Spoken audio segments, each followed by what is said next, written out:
अस्सलाम वालेकुम काशकार भाइयों। दोस्त पूछते हैं कि 1509 पनीरी का प्रॉपर एक प्लान या प्रॉपर तरीका काश्त की होना चाहिए।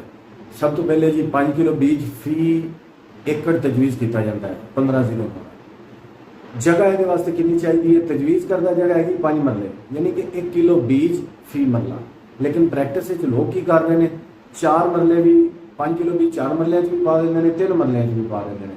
3 मरले मेरे ख्याल से कम है, 4 मरले रीजनेबल है, लेकिन 5 मरले हो तो ज़्यादा बेहतर है। जितनी जगह खुली होगी पौधे का तना उतना ज़्यादा मोटा होएगा।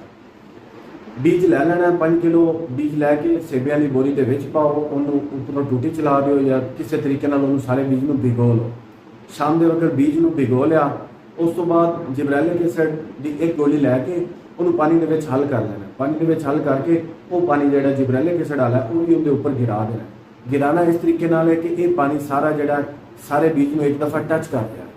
उस तो बाद थोड़ी देर बाद तुम दोबारा टूटी चला सकते जे, ताकि वाफर जिब्रेलिक एसिड वाला पानी जो थलों गट्टू के निकल गया। हुण अज असीं शाम में भिगोया 24 घंटे बाद, यानी कि कल शाम को असीं काश्त कर देनी है। पनीरी का तरीका काश्त यह है कि छट्टा करके उसके उपर आली की बारीक तय, आली भी इस्तेमाल करते हैं, सुहा भी इस्तेमाल करते हैं। जिहड़ी भी चीज़ इस्तेमाल करनी है ये तुसीं यकीनी बनाना है कि बीज तुहाडा नंगा ना रहे। दूसरी चीज़ यकीनी ये बनानी है, अगर आली इस्तेमाल कर रहे हैं तो पाउडर फॉर्म में बारीक होनी चाहिए। जिथे उसकी मोटी डली होएगी बाद में तुसीं नोट करोगे कि जिहड़ी जगह पर मोटी डली आली की पई रहेगी उस जगह पर उन्नी जगह पर पौधे जल जाते हैं, सड़ जाते हैं।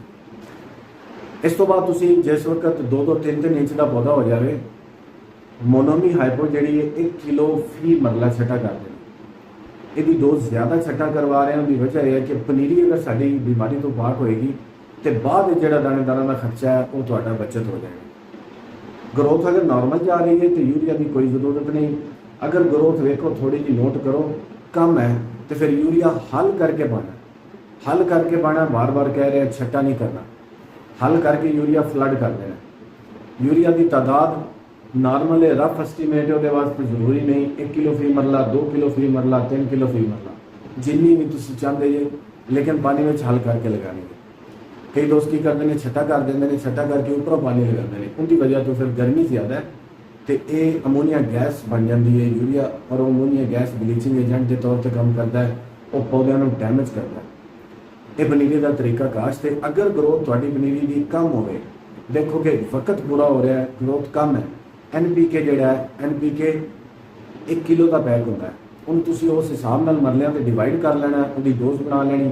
वो जिब्रेलिक एसिड 1 गोली वो भी 1 एकड़ के हिसाब नाल 1 गोली है, वो भी डोज तुम बना के NPK के गोली मिला के स्प्रे कर देना। 6-7 दिन के कद पूरा कर देगी। इस तो अलावा मसला पनीरी के अक्सर आता जड़ी बूटियां का। जड़ी बूटियां वास्ते तुम कोई भी जड़ी बूटी मार स्प्रे करना, लेकिन ये ज़हन च रखना है जो जड़ी बूटी मार स्प्रे जड़ी बूटी उगी हुई के उपर होंदा है कम से कम 10 तो 12 दिन लेता है।